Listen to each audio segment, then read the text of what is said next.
Greetings and welcome to Legacies of Wavryn, Lore of the Endelment. This will be chapter 29 of this reading.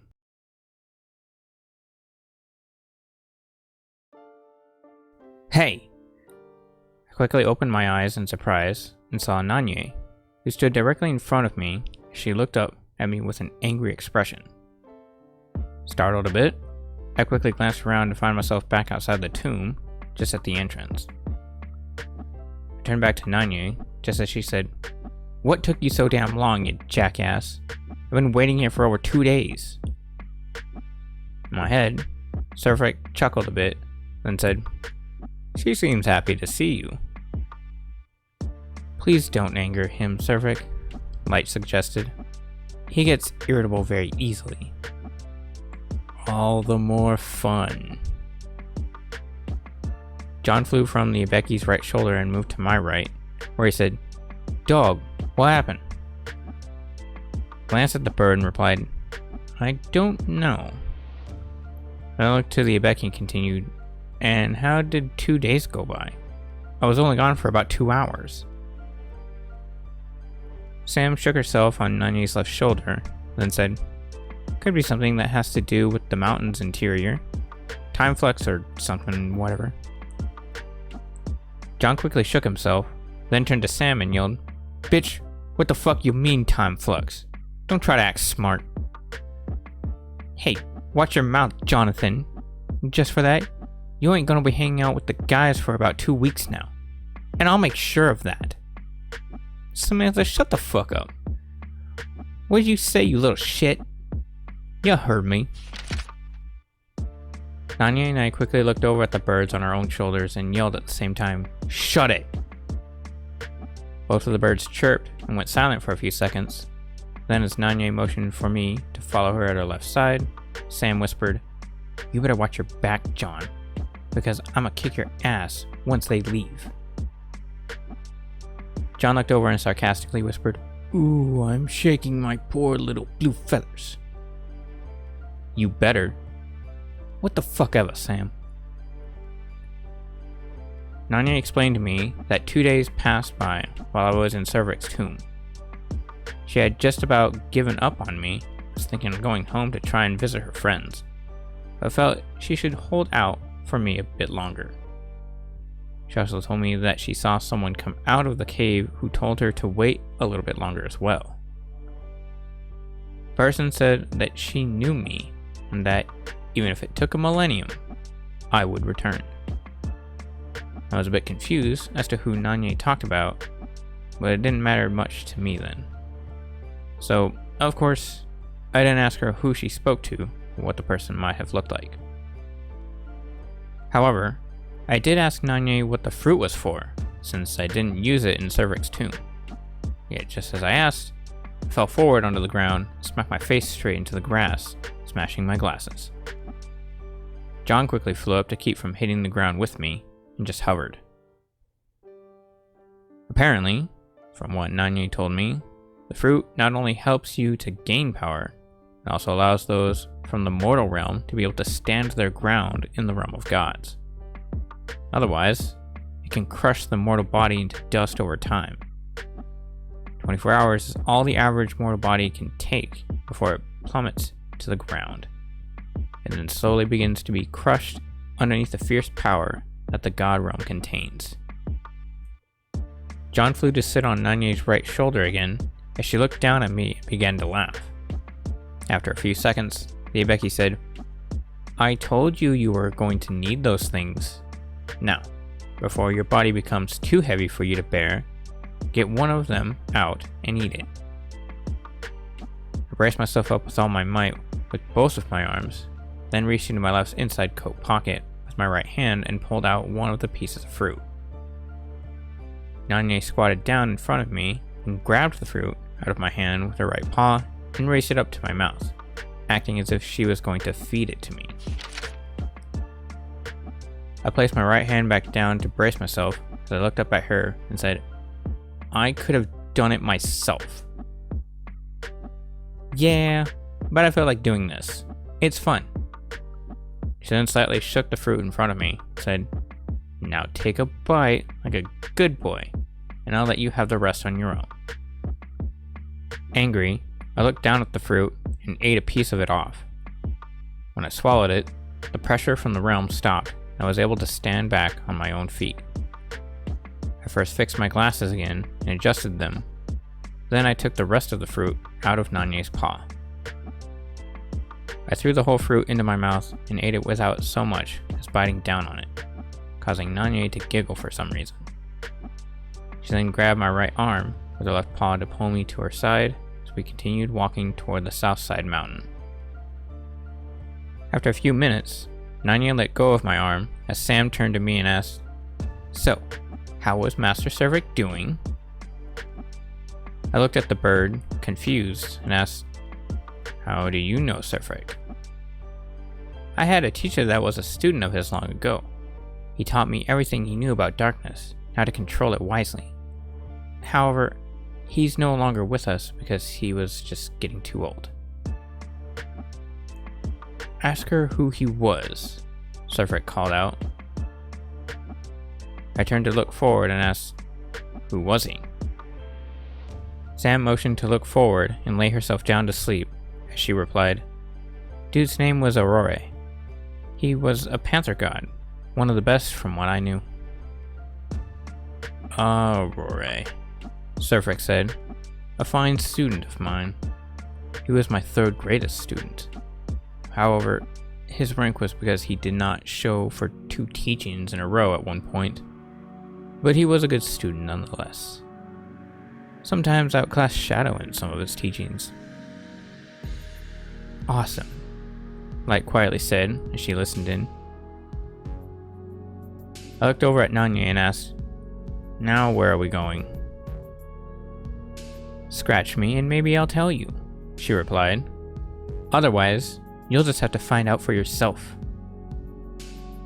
I sighed as I looked forward and raised my right hand at Nanye's back. Then I started to gently scratch just below her waistline. She giggled at that, then said, "You're such a naughty boy, Ray. It's not gentlemanlike to touch a lady's behind without her consent." I stopped scratching as I gave a light and irritated moan at the Abeki. Then she said, "That was 2 days ago. I want my head scratched now." I raised my right hand up to the top of Nanye's head and began scratching around and between her ears. With that, her ears bent down as she lifted her head back slightly, while she said, "Oh yeah, that feels so good." She began lightly moaning in pleasure as I continued to scratch. Then John chirped and shook himself a bit. Afterwards, he said, "Dog, I don't need to hear this, dog." He then laid himself down on Nanye's right shoulder and went to sleep, while using his wings to cover his head and trying to drown out the Abeki's noise. After a minute, I asked, "So where are we going?" Nanye groaned a bit, then asked, "What do you see in front of you?" I looked up at the white mountain far away from us and asked, "Besides it being a mountain, what is it?" "You're so helpless." Hibeki bent her head back slightly more, while she popped her ears back up as I moved my hand slightly to behind her right ear. She then pleasantly said, "Yes, that's it, right there." I looked over at the Hibeki with a smirk and asked, "You're very much enjoying this, aren't you?" "I'm a dog. Of course I'm going to enjoy this." Halfway towards the white mountain, with the sky turning to an orange-red, Nanye grabbed my right hand with her right paw and said, "Okay, that's enough." However, when I tried to pull my hand away, she gripped it slightly and resisted my movement. She then pulled my hand to move it around to touch the right side of her face, using my hand to gently pet her cheek. Noticing this, Light giggled, then she said, "She really likes you." "Oh, but what would Serena say?" "She'd probably yell at you for an hour for touching that girl before you talk to her about this." "Tell me about it," I quietly said as I stared out towards the southern mountain again. We were just about a quarter of a mile away from the southern mountain when it became nighttime, with bright shining stars above us. At that point, Nanye said, "Best that you eat that last fruit now, before we near the caverns of Wardrick's tomb."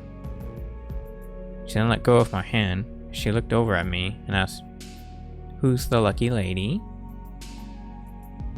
I moved my right hand to reach into my coat's pocket and replied, "Her name's Serena." "Is she pretty?" I threw the fruit into my mouth and swallowed it whole, then said, "She is to me. In fact, she's more than beautiful." "Is she an Alikins or Kixon like yourself?" I yawned as I raised both of my arms up to stretch them, then lowered them as I came out of my yawn and replied, "A Kixon. Why? Does she have wolf parts like you?" "I'm not playing 20 questions with you. I hate that game." Nanye smiled and said, "You hate a lot of things. My top 10 are my father, Mondays, humans, idiots, my middle name, my elder brother, silence that lasts for more than 5 seconds, blight, news anchors, and weather that isn't either scorching hot or freezing cold, or that isn't either raining or snowing." Nanye pulled her left paw back and swung across me to slap my right arm. As her arm swung across her body, she said, "Don't be ignorant." As she lowered her arm, I said, "To answer your question, no. She still has her normal body." "So why do you look like a wolf Alikins? Is it because she's turned on with that sort of thing? A furry? Are you a furry too?" I pulled my right hand back behind Nanye, then swung it across her to lightly slap the back of her head. When I swung my hand across my body, I said, "Don't be a hypocrite." "Oh, whatever," Legacies said as she looked away from me, while I lowered my right hand. She then barked, "Furry. Drop it or I will strike you harder." She looked back at me with a smile and said, "If you do, make it lower. You're climbing my hate list right now." We went silent and continued on towards the southern mountain, which I could see also had a 3-story tall staircase winding up to the entrance to the cave.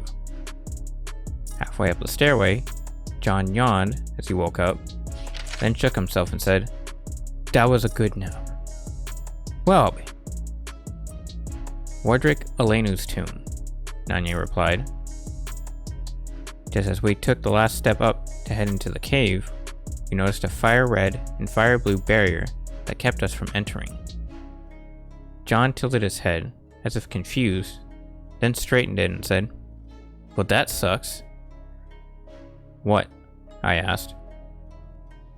Sam looked to me and replied, "This is a phoenix barrier. No one passes through unless they can break it down using special energy from phoenix, which can only be used in the form of fire. Sometimes these things are a pain in the ass to remove, even to the masters. They can be quite stubborn." Nanye quickly slapped my back with her left paw and happily said, "Get to it, Ray.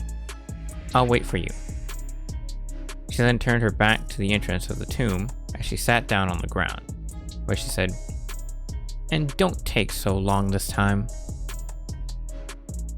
I looked over at the Legacies, annoyed, then turned back toward the cave to try and break it down. John flew up and first tried to break the barrier on his own, blowing a fire blue flame at it. He covered the shield, yet it did nothing to break it down. Sam flew up and tried afterwards, releasing a yellow and more concentrated burst of fire energy, yet still the barrier stood.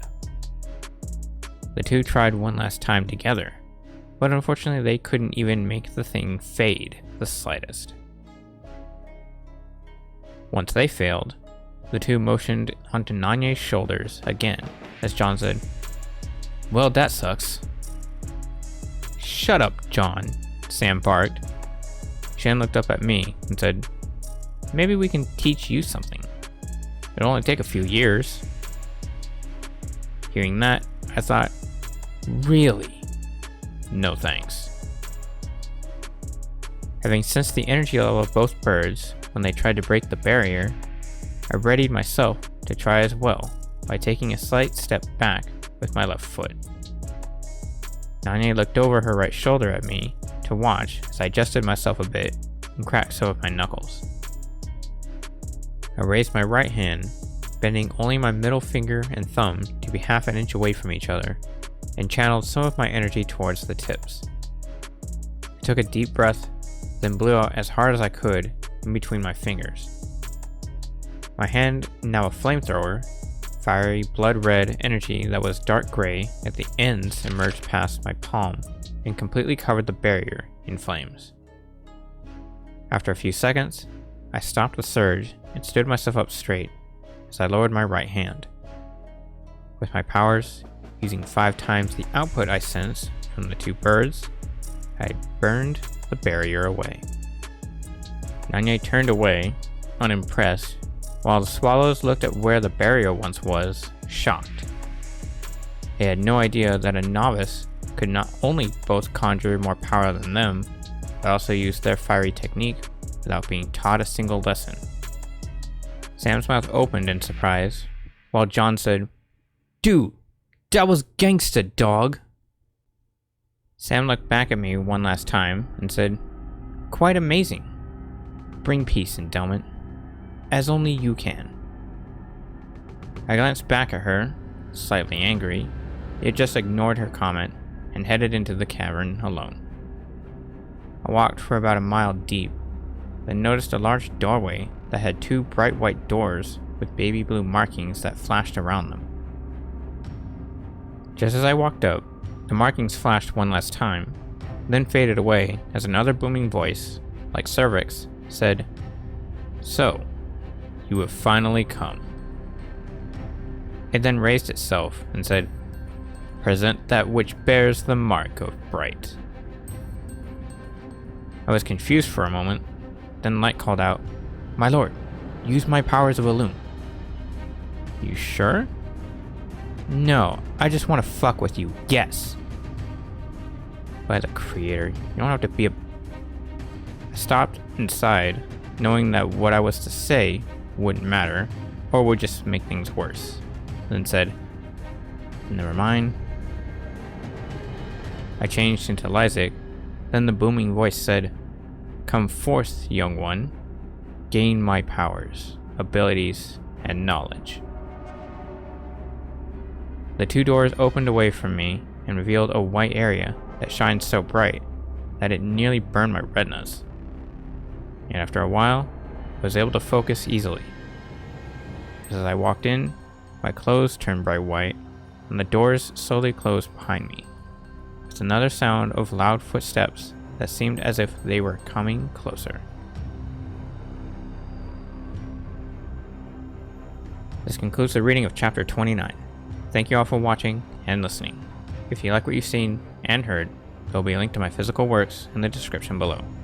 With that being said, stay safe, take care, and we'll see you again next week, reading Chapter 30.